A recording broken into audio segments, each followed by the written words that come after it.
મિત કીજીએ મર્દ મર્દ મન દર્દ મિટાવે। તમને માથું દુખતું હોય, પેટમાં દુખતું હોય, તાવ આવ્યો હોય, કોઈ તકલીફ હોય તો ડોક્ટર દવા કે ઇન્જેક્શન મારીને ઉતારી શકે, પણ મનના દર્દ હારો મિત્ર જ મટાડી શકે। એના મનના દર્દ બીજું કોઈ નથી મટાડી શકતું। હા, એવાની પાસે બેહવું। અહીં બેઠેલા યુવાનોને કહું, તમારી પાસે 1 રૂપિયો ન હોય તો ચિંતા ન કરતા, એ તો બધું થઈ જાય। રૂપિયા ન હોય તો મૂંઝાતા નહીં। હારા માણસો પાસે બેહવાનું ચાલુ કરી દો, હારા માહોલમાં બેહવાનું ચાલુ કરી દો, 10 વર્ષમાં ક્યાંય પૂગી જાઓ।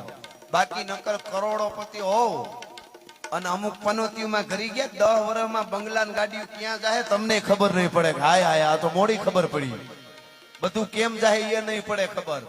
હા, એટલે હારા અને હારાની પાસે બેહવું જોઈએ, મિત્રતા હારા માણસની કરવી। આપણે ત્યાં આ બધું એ મહાપુરુષે એ જ કીધું છે કે કોની બેઠક કેવી છે, આ લોક ડાયરામાં, લોક સાહિત્યમાં, સંતવાણીમાં એ કેવી રીતે જીવાય, કેમ ઉઠાય, કેમ બેહાય, કેમ હુવાય, કેમ જાગાય, કેમ હાલાય, કેમ ચાલાય, કેમ જોવાય, કેમ ખવાય, આ બધું શીખાડે। બાકી કુંડાળા કાઢવા હોય તો એ બધે મળે, એની કઈ વાત નથી। પણ જેને જીવવું છે, જીવતરમાં છે દાતાર સ્વભાવ, એથી મેને હવ ચાહે મલક, બાકી દરિયાને કોઈ આવ નોકે નટવર જેઠવા। વરસાદ છે એ દાતાર છે। તમારે અહીંયા ગાંધીધામમાં ગમે એટલી ગરમી પડે, ગમે એટલી ગરમી પડે, ઉનાળો હોય ક્યાંય બેહાય નહીં, ગાડીમાં ગયા હોય તો બળી જાવ એવું થવા મળે, જલ્દી એસી ચાલુ કરો, જલ્દી। આવો ઉનાળો ને આવો તડકો હોય તો તમે કોઈ દી કીધું કે હે સમુદ્ર દેવ, આ માંડવી હાવ નજીક, એક ઘુમરો કંડલાથી અહીં મારી જાય ને આખા કચ્છમાં તો ઠંડુ વાતાવરણ થઈ જાય। દરિયાને કીધું કોઈ દી, કારણ કે એ આવે થોડા ઘણા લીલા છે ને એ બળી જાય। એમ દરિયા જેટલી સંપત્તિ હોય પણ કોઈને કાયમ ન આવતો હોય, દુનિયા આવવાનું નહીં કે, પણ વરસાદ આવે ને એને બધાય કે મારો બાપલિયો આવ્યો, મારો વિહામો આવ્યો। ભારત વર્ષની સનાતન પરંપરાએ આખા વિશ્વને રસ્તા બતાવ્યા છે। આખી દુનિયા, જૂનામાં જૂની ભાષા આપણી છે, જૂનામાં જૂનો ધર્મ આપણો છે, અને આ જૂનામાં ભારત વર્ષનો ધરતીનો ટુકડો છે, એ જૂનામાં જૂનો। ભારત જેવો દેશ ક્યાં મળે? તમે આઝાદીની અભિવ્યક્તિ, જેને જે બોલવું હોય બોલી શકે, ગમે એના માટે। એમાં આપણને આપણા ધર્મ ઉપર તો ફાવે એમ બોલે, ફાવે એવું ફિલ્મ કરે, ફાવે હવે ધીરે ધીરે સમજણ પડી ગઈ છે ને। હા, પણ મારું કહેવાનું એ છે કે જાગૃતિ આપણે બધાને એક હફી ન જ રહેવું છે, કોઈને કઈ કહેવાનું જ નથી, બધાને એક, પણ બધાને એક કરવા માટે પણ કઈક કરવું। તપ્યા વગર કોઈ દી, ઓગળ્યા વગર એક નો થવાય। લોઢાને બધાને ઓગાળો તો જ એક થાય, એમને એક કોઈ દી ઓગળ્યા વગર, હા દાજા વેણ દાજે એને દુઃખ, દાજા વેણ દુખે નહીં, દુખાવેણ દાજે નહીં, છે ઈ તો છે। અહીંયા રહી હવે હું ઘણી વાર બોલતો હું તો એ ઘણાને એમ લાગે કે આ હું બોલે છે, પણ હવે અમીર ખાન અહીંયા એમ કહેતો હોય કે મેરી પત્ની મુझे यहाँ सुरक्षित नहीं लगती है, તો પાકિસ્તાન ભેળી નતા ઘૂગલું, અહીં હું ડાયટો છે, આ તો હકીકત છે ને। હવે આમાં કોઈનું ખોટું લાગે તો મારે હાસુ ન કહું હું ખોટું બોલું। એક નાનકડી વાત શરૂઆતમાં જ હું કહી દઉં, મને રહેવાતું નથી, એટલે દુનિયાને આ ખબર પડે। આમાં એક દીકરીને, આપણી હિન્દુની દીકરીને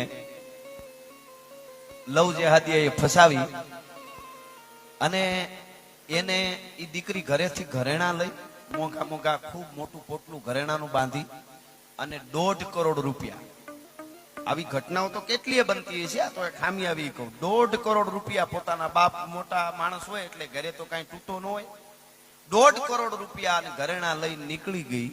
અને ઈ દીકરીને લઈ જાય છે ઓલો લવ જેહાદીઓ, ખબર પડી આ ટીમને, અને આ ટીમે જે મહેનત લગાવી, તાકાત જે લગાવી, મોત ભલે આવી જાય એટલી તાકાત લગાવી, અને દુબઈની ફ્લાઇટ ઉડે એની પેલા એરપોર્ટમાંથી પકડી અને પાછા વાળી દીધા।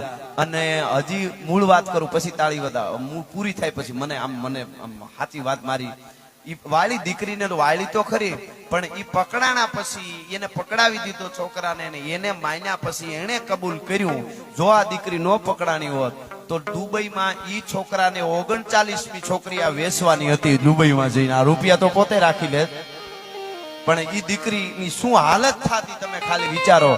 એરપોર્ટ સુધી પૂગીના ટીમે જો દીકરીને પાછી વાળી, આ સનાતન ધર્મ માટે આ બધા દોડી રહ્યા છે ભલા માણસ, આ પરંપરા, આ બજરંગ દળ છે।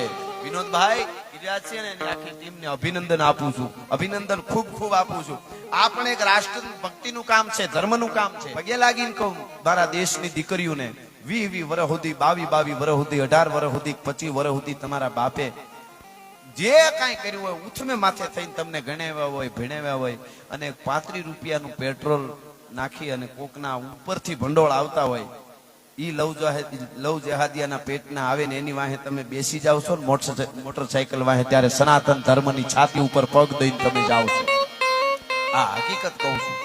એટલે આપણે તો રાઘવેન્દ્ર સરકારના કેડે હાલેલા છે, કૃષ્ણ ને કેડે હાલવા વાળા છે, સનાતન ધર્મના કેડે બધાયના માટે એક કરવાની વાત આપણે કરી છે.